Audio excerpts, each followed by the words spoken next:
এই যে আপনি হচ্ছে বীর পুরুষ। আমি মানুষকে মারবো না তো, আল্লাহ আমারে দিবে। হ্যাঁ, আপনি ঠিক বলেছেন, আপনাকে ধন্যবাদ।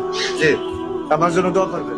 কত করে কিনেছেন? আমি 45 টাকা করে কিনেছি। 45 টাকা করে আলু কিনেছেন। জি, আপনি কি বিক্রি করবেন না নিজে খাবেন? হ্যাঁ, আমি বিক্রি করবো বাজারে। কোন এলাকায় আপনি? আপনার হচ্ছে নরসিংদী মনোহরদী। মনোহর দে। জি। কত করে বিক্রি করবেন আপনি বলেন তো? আমি 50 টাকা করে বিক্রি করে দেবো। 50 টাকা, তাহলে কেজি প্রতি 5 টাকা করে লাভ জি। থাকবে। না না, এখন ভাড়া আছে আমাদের।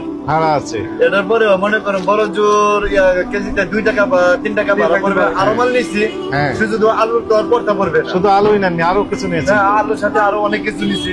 আপনি ট্রাক ভর্তি করে নিয়ে যাবেন। জি, আমি পিক আপ ভর্তি করে নিয়ে যাবো।